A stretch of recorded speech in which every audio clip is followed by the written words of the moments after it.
Welcome to an episode of the award-winning podcast Art Insiders New York. My name is Anders Holst. The theme of the podcast is New York, with a focus on behind-the-scenes conversations with fascinating people who are making an impact in the world of art, design, and architecture.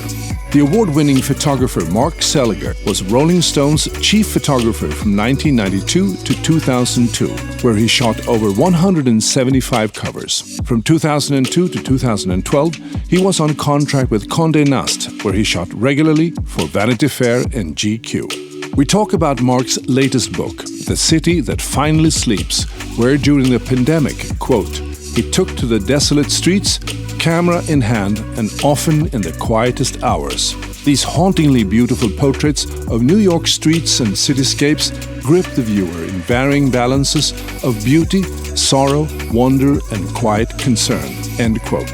All the proceeds from the sale of the book goes to New York Cares in their COVID-19 relief efforts. We also talk about Mark's creative process as a photographer, as well as a singer and songwriter in the country and western group Rusty Truck. You will hear excerpts of his songs during the interview. For those of our listeners who do not know who you are, maybe a few of them, so you have been the Rolling Stone chief photographer from 1992 to 2002, where you shot 175 covers. Now, I saw in one interview here that you said when you came to Rolling Stones, you wanted to do 50 covers and 50 assignments. And then I thought to myself, wait a minute, how many days are there in a year? How did you accomplish that? Well, it really wasn't that. It was when I signed on to Rolling Stone, I was assigned 10 covers a year, and I think it was 35 assignments or 40 assignments on top of that. And then what ended up happening is I shot over 100 assignments for them. And typically I'd only do 10 covers a year or 12 covers a year. It's a bi-weekly, so it's twice a month. Yeah. And then, they just kept me on planes and moving around, and it was kind of more music-centric at first. And then it really blossomed into comedy and into portraiture and into, journalistic stories. And that was, it was very well-rounded for me. So it kept me busy. And then I went on to go to Vanity Fair and GQ for 10 years. A very similar exclusive relationship where, I did not quite as many assignments, but some really interesting ones. So they also they gave me a nice body of work, even with the amount of commissioned photographers they had. So it was great. Yeah, I was thinking about that when I was preparing this interview, that there's so many people for so long that have seen the world through your eyes or through your lens. I mean, do you ever think about that, how you maybe have had an impact on contemporary culture through your photography? Well, I don't really think about that stuff. We're pretty much on to the next thing once things get finished. I think about, in terms of legacy, which is something that I think crosses everybody's mind. Matthew Barney put it best to me. He said, "It's not how much you leave behind; it's the limited amount that you leave behind." Yeah. And so, we are in a different place and time too. So our photographs really work as, in my opinion, they're sort of like glorified fanzine images. Like it's for the fans, right? And so it's a very immediate thing, even in terms of magazines, which is a whole other discussion. There's such power to the idea of a single image, right? Like that is really the way that people are introduced to things. And then it takes them into the story behind that. And that's really what I tried to do. I tried to make the power of the portrait or the photograph bring you into the story. And that was really my impetus behind the work that I did in magazines, like Rolling Stone or Vanity Fair, GQ, or any of the magazines I've worked with, any fashion magazine I work with too, is that the photograph really represents the kind of the cover of that story, and then it leads you through there. And it was always about trying to sort of outdo myself. Wasn't aiming to have any kind of competition with anybody else but myself. It was like, how can I make this special? This possibly could be the last time that I ever photograph this person, so I want to make it very, neat. I'm a very lucky person. I've always said I was in the right place at the right time. I was super driven young. What was it like in the 80s, in the late 80s in New York City? And I was like, I had no idea because I didn't really live here. I was traveling. I was working as an assistant, and I was starting to travel and work as a photographer. So I always kind of had my nose down to the grindstone to be able just to kind of live it fully. I think legacy for me is really editing right now, right? Like I think about obviously projects I'm working on this point in time when there's so much discussion about the evolution of prioritizing our values as a human race. And I think it's important to be able to tell these stories. Yeah. And even though I love pop culture, I really thrive best when there's messaging involved. The books that I've worked on that I think are closest to my heart are this book that we just did, The City That Finally Sleeps, which is all about the lockdown, and not on a person's perspective, but almost as a love letter to New York City. New York has provided this blank canvas for artists and for people who are interested in exploring. And, I just felt a sort of melancholy about what was happening, but also a very kind of a positive reset for the city and for the people that live amongst it. And then I'm also really passionate about the Christopher Street project, which was all about the vanishing of the West Village and the theater of Christopher Street, which was really an unintentional documentary on transgender, which is where I kind of found my way through that story, a third of the way into. And so these are also, then my first book, which I did, was on survivors of the Holocaust. So these are all interesting topics to me, to be able to cement those ideas without necessarily having to illustrate, a magazine cover. I see. And the magazine covers and the editorial and the advertising that we do really is like it is kind of the big sister. So we try to put as much of the same spin on it as I would if I was shooting for myself. So they're very similar.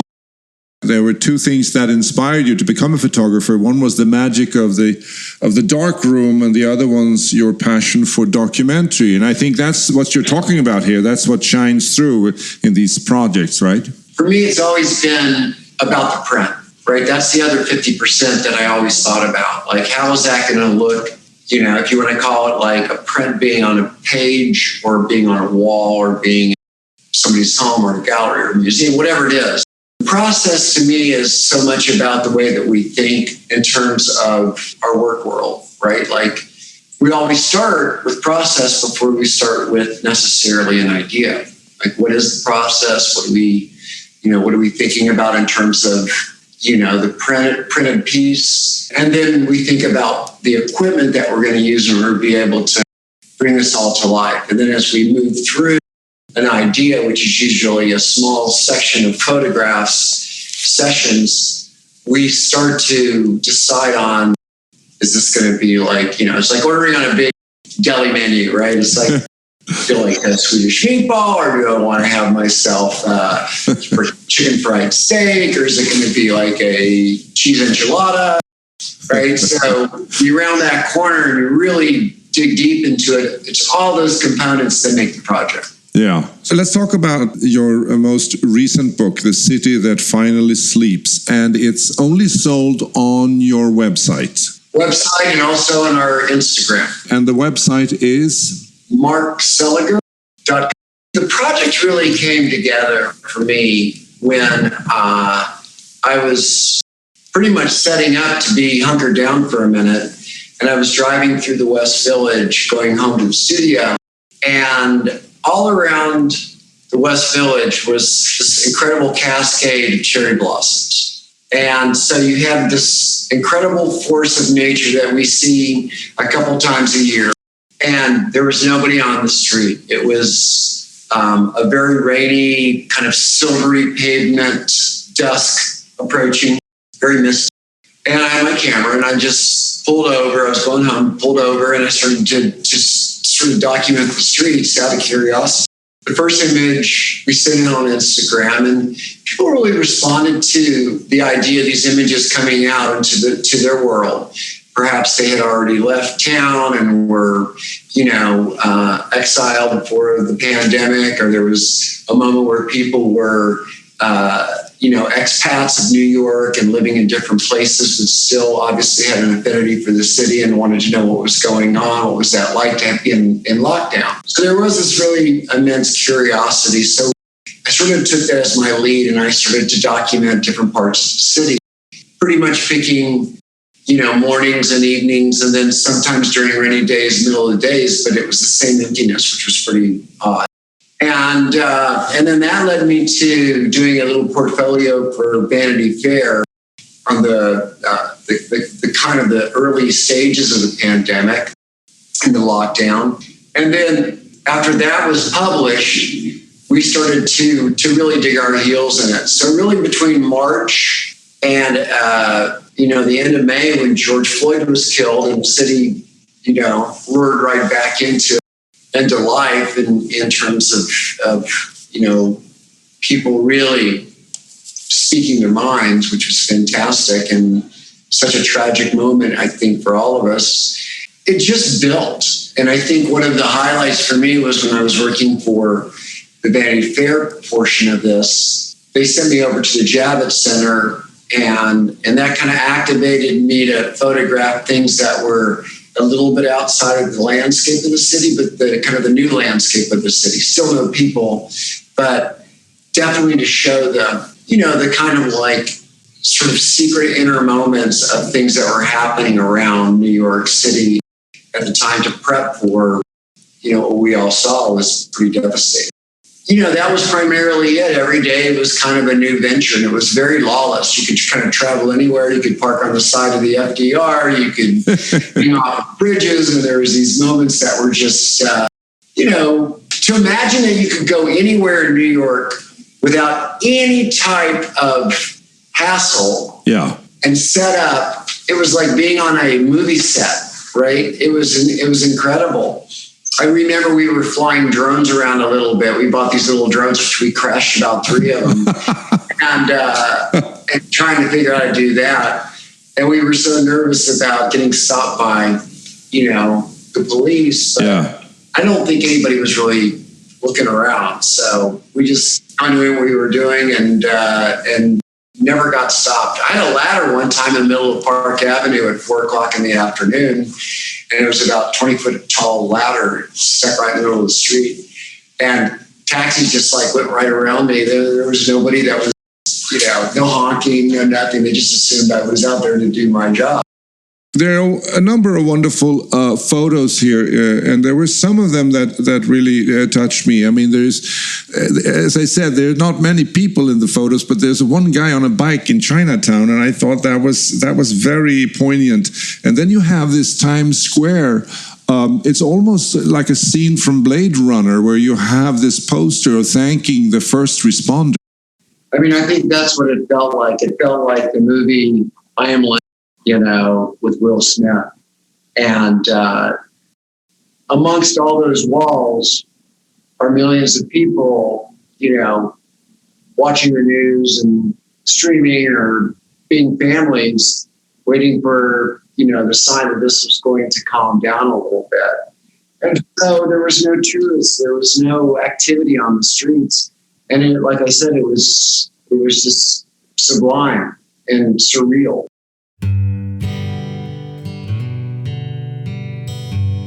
I was knocked down by a hurricane. Let me standing in the pouring rain, just to lay down beside you,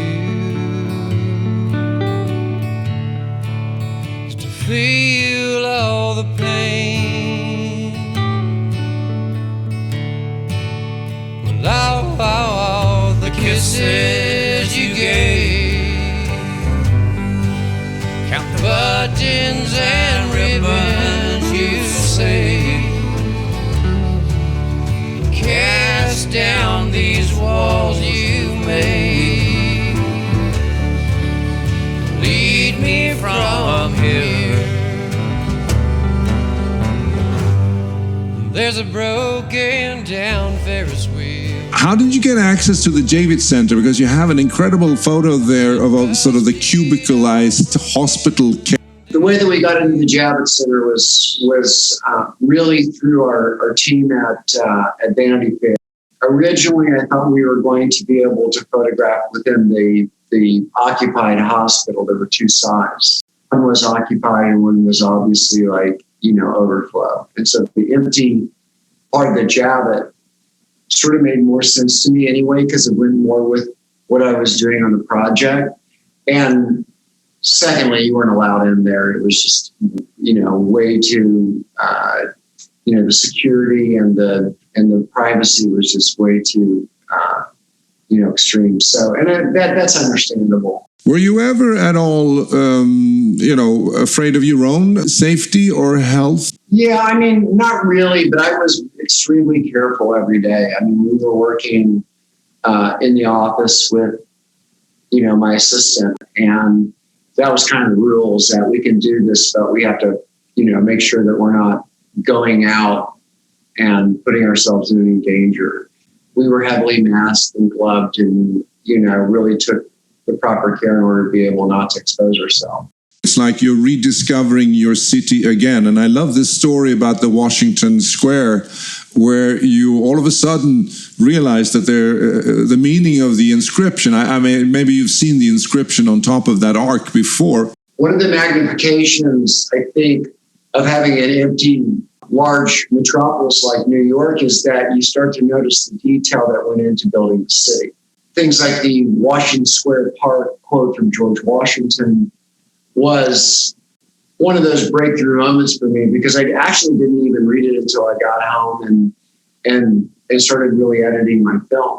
Yeah, I saw that quote, "Let us raise a standard to which the wise and the honest can repair. The event is in the hand of God." It has to do with wanting to reach a higher level, a higher purpose. I think it's all about being aware of the difference between mediocrity and pushing to have a higher level of morality and value.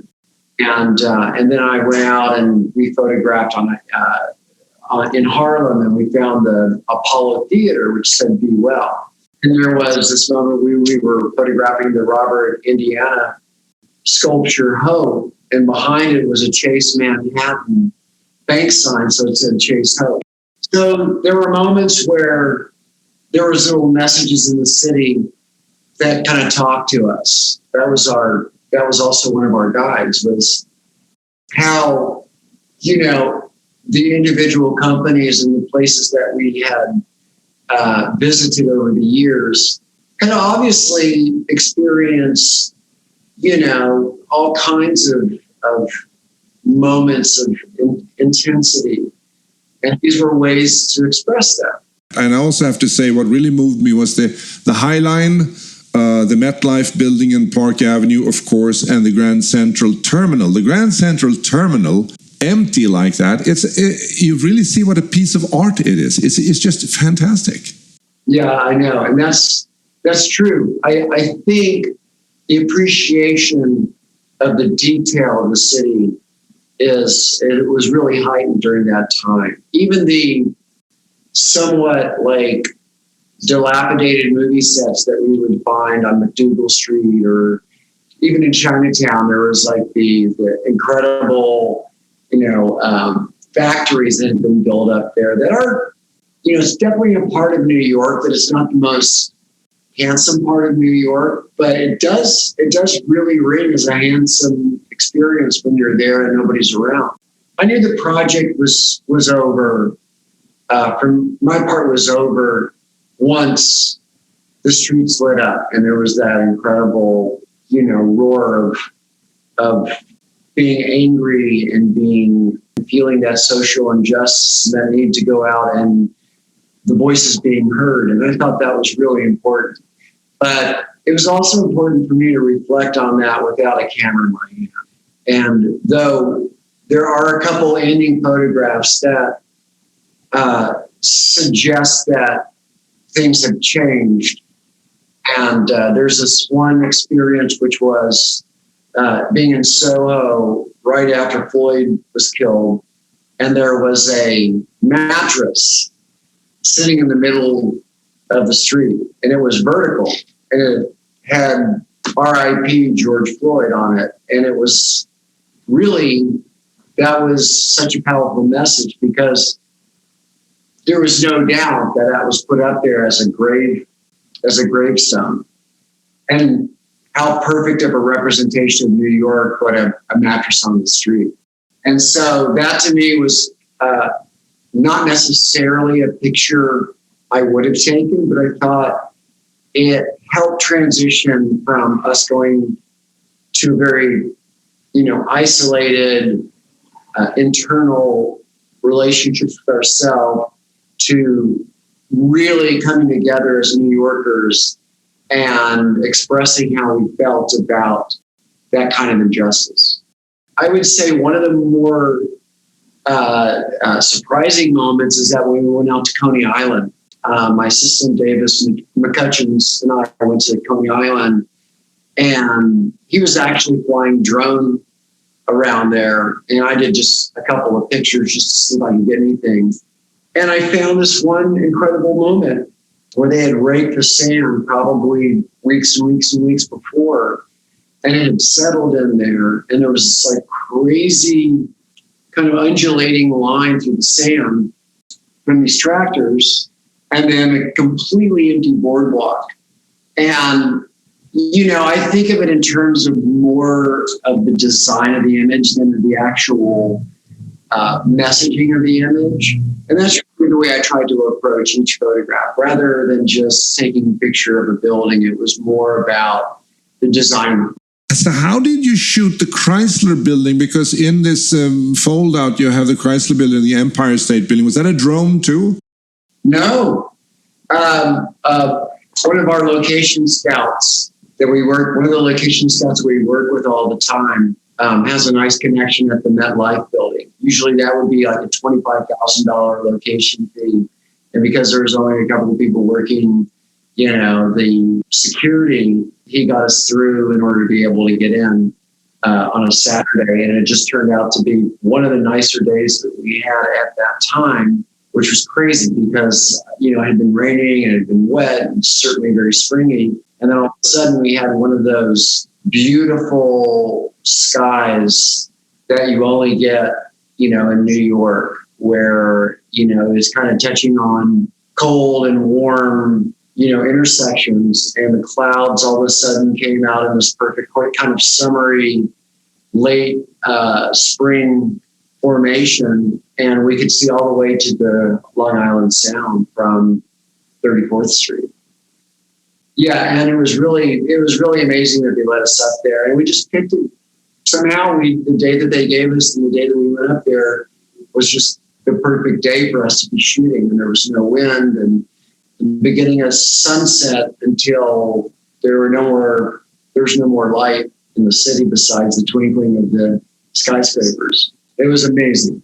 You talked about your previous books here, Photographs 2018, On Christopher Street 2017. Then you did Cuba 2015 and Listen 2010. The music book, I'm happy I have a signed copy of it. Thank you so much. You're welcome. And In My Stairwell 2005. We worked pretty hard at kind of midpoint with the Brooklyn Academy of Music to be able to really highlight some of the incredible artists that passed through that theater.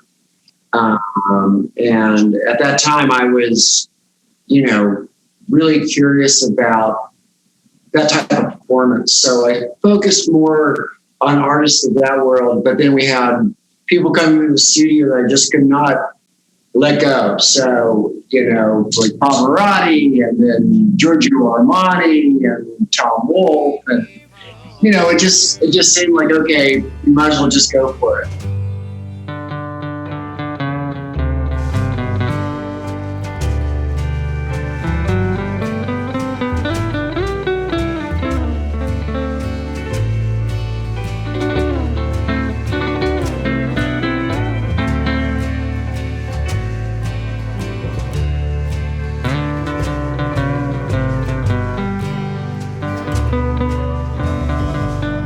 Let's talk a little bit about the creative process, and also I'd like to talk a little bit about your music.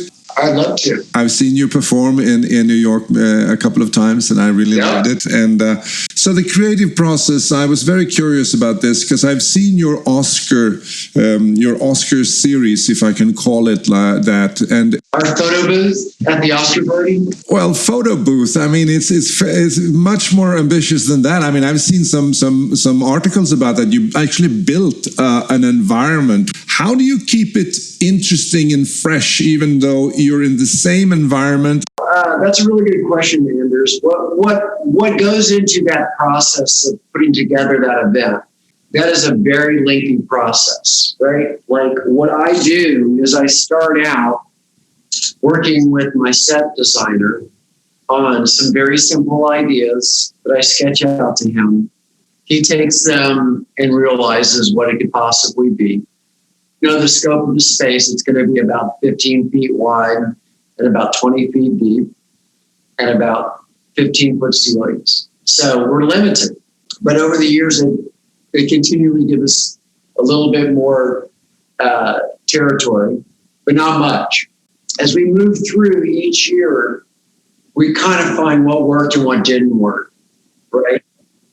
The last 3 years, we basically built an environment that we could use the entire environment by lighting everything from outside of the room, which meant that we went from basically using the strobe light, right, like just an umbrella against a wall, to creating a space with continuous lights. And we're working with a lighting designer to be able to shift different colored elements and lighting ideas as the night goes on. So, I'm pointing to like which lights turn off when my next subject comes on. And then we create, Thomas Thurnauer, the set designer, creates a room that no matter where we are, there's some point of entrance. After testing where I can move, because I want to stay very nimble, sometimes these shoots are 30 seconds long. Sometimes they're a minute and a half, but no more than that. And you're trying to figure out how to do that.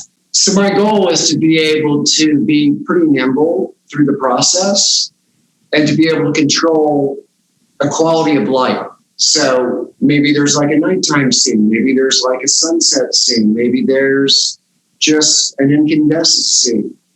And the lighting designer and I, as we're moving through that, he's also pulling in little hand lights that are just going to accent stuff to create like a little bit more of a sense of glamour or depth or whatever.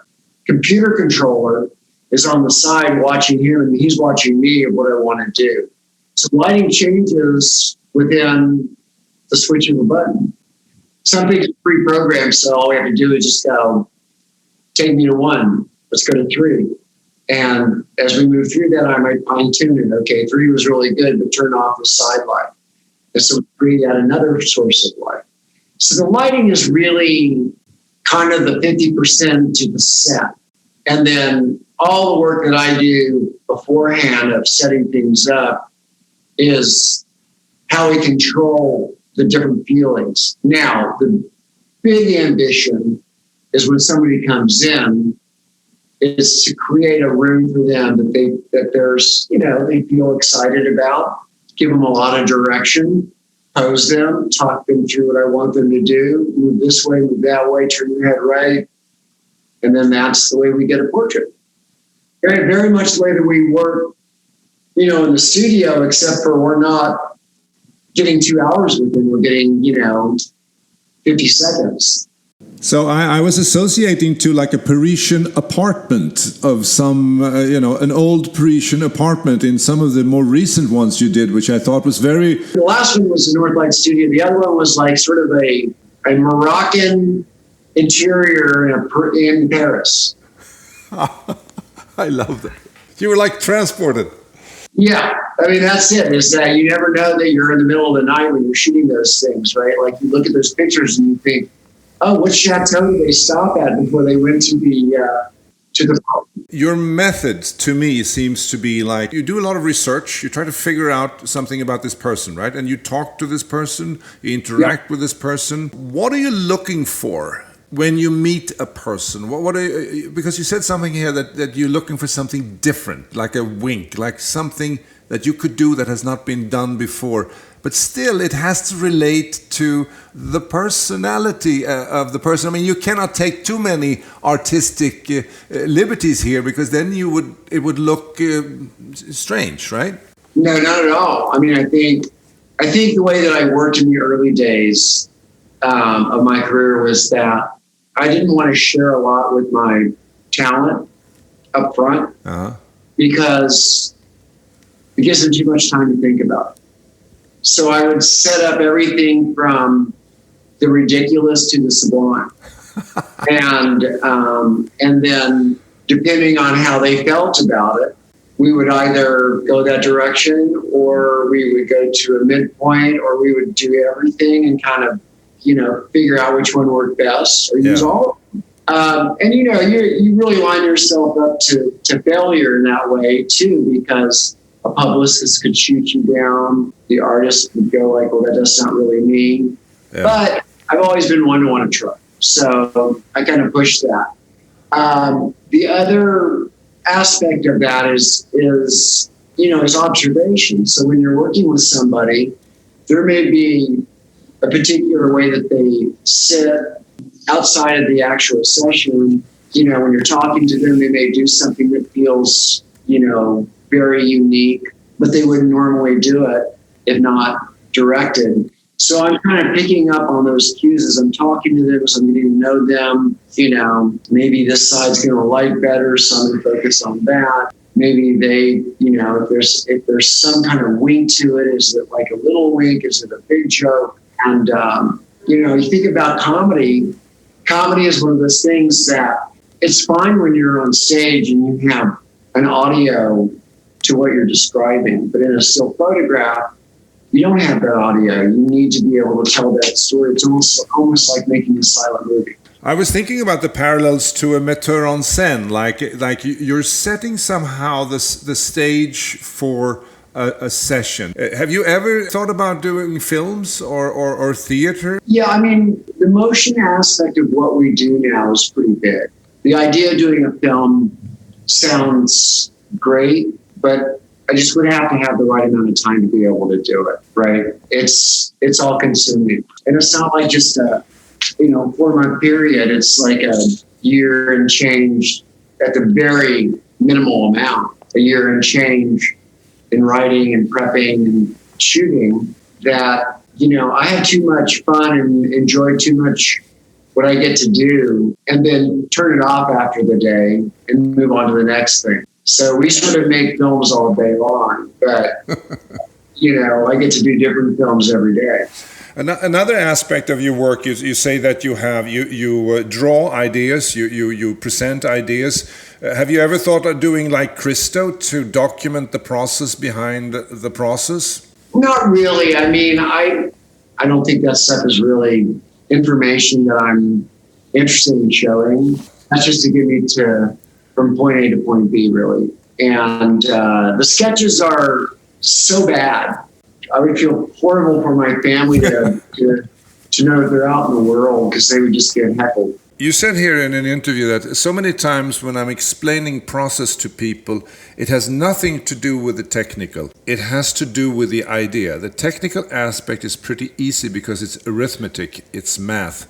So how do you find inspiration in your work? Because there must be something in your subconscious that happens in the idea department. You know this as well as anybody does, that inspiration really comes from anything that you gravitate towards. It could be looking at a window, or it could be hearing an incredible lyric in music, or a great jazz solo, right? It could be from simply watching the water move. Everything is inspiration. I built some of my best sets from just, seeing a color in a video that I was watching of the musical group that I was about to photograph. I saw, I like the idea of teal. That sounds like sort of the direction I want to go. We may just start from that. It may just be teal is the main inspiration. Yeah. Or it may be, I'm in a restaurant and I see a corner of the restaurant that feels like it would make a beautiful little set. There's a tapestried wall that I just thought, oh, wow, I think a tapestried wall could be perfect for this subject. Or maybe it's just a very reductive portrait and, I'm captivated by seeing their expression on the research I'm doing. And I think, a really beautiful close-up of their eyes is all it really needs to be.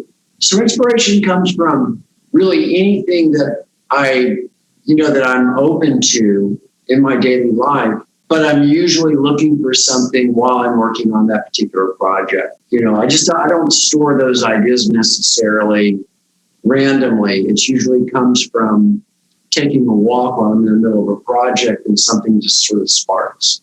Or I'm listening to a piece of music of theirs and one word comes out or a line comes out and I think, okay, what if I turn that into an idea? So it's about staying in touch with your subconscious and letting these ideas come up. Oh, Lord, I don't know. I don't know how it comes up. I have a crazy mind, I think, that is very active and just digging deep into what would be a great photograph. And I've been wrong many times. You mentioned in some interviews that I read that originality, in my opinion, is the key to a long journey. And I think that maybe that explains a lot in your work, in your career, this creativity that goes into every project that you are involved with. Usually when I finish a project, I'm done with it. Even with, shooting in my stairwell for an entire book, I go back in there now and it's like a bad night after drinking, cheap tequila. You just go I don't think I could ever have another glass of tequila ever again. And it's kind of like that way when I walk in the stairwell. I'm going I don't know if I want to spend any time in here. That was it's not my place anymore, Yeah. And, so I usually, once I'm wrapped with the project, I'm done and I move on to the next thing. I feel like when I do repeat myself, it's not really an obvious repeat. It's just a tool. Photography is a paintbrush. And so those are kind of the given moments. That's the math, right? And people might have some sort of an association with that as being your signature, but it's really not. It's just that's the way that the technique works. I'm always interested in what's out there next. Yeah. Music in your life. You said, I have a little country band. It's called Rusty Truck, right? Yes, sir. It keeps me out of trouble. Yeah. So is there a connection between music and photography? You used to say this cliche about, architecture is like frozen music. People who are in the music business, they're probably very good at painting or whatever. I found songwriting to be the interest in me. It wasn't going out and playing on live necessarily. It was more about crafting a song. And so that's where I started out in music, was more or less kind of attempting poetry. Then I've always sang. I've always been interested in singing. I'm not a very good guitar player. Can't really play piano my mom really wanted me to be able to play piano and send me the lessons for years, and I still am terrible at it.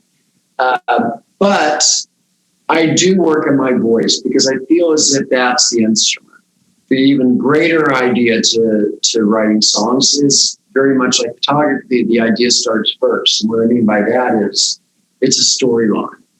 So there are characters within these stories.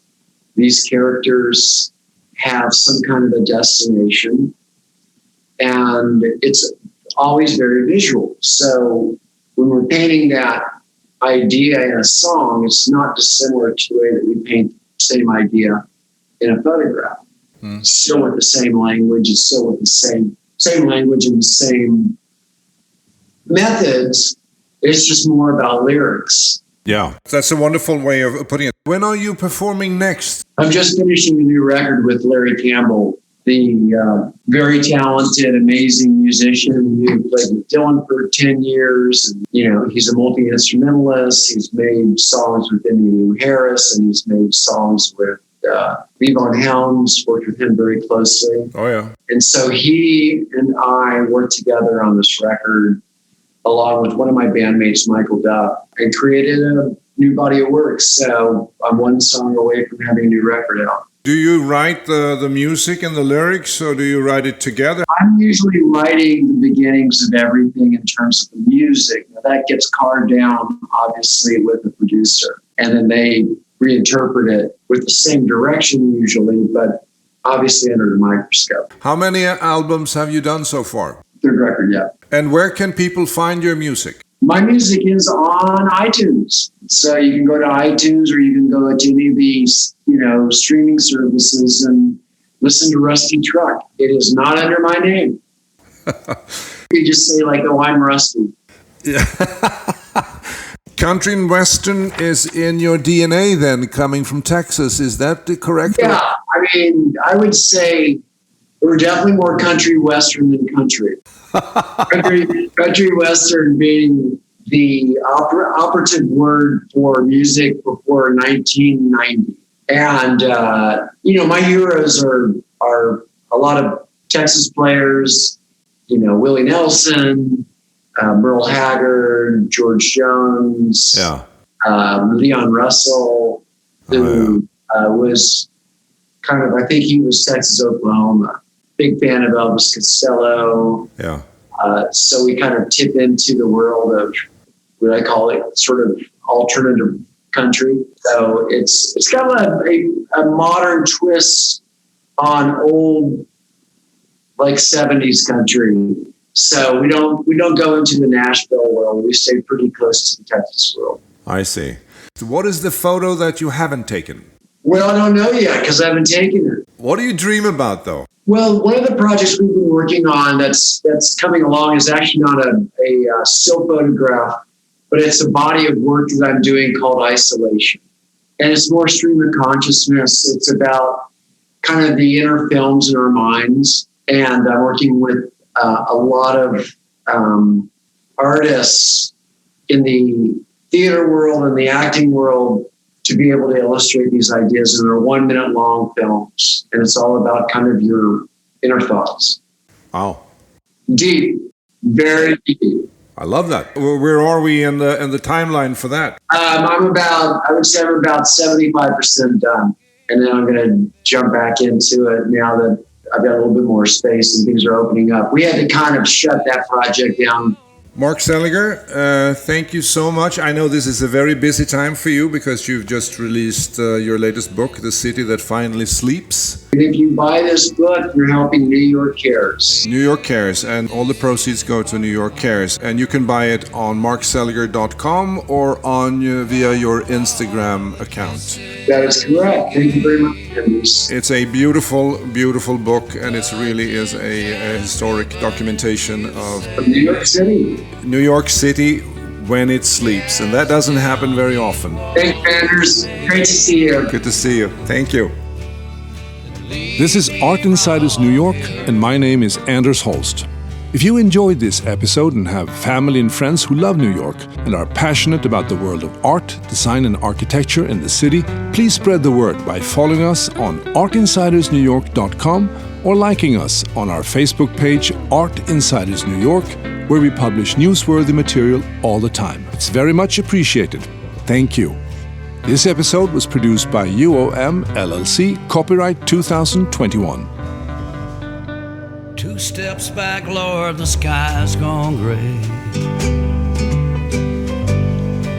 Taking bets on this sunny old day. I wanna know what wins, I wanna know what pays. What's to lose and then what's to gain? Oh, for kisses you gave. Count the buttons and ribbons you saved. Cast down these walls you made. Lead me from here.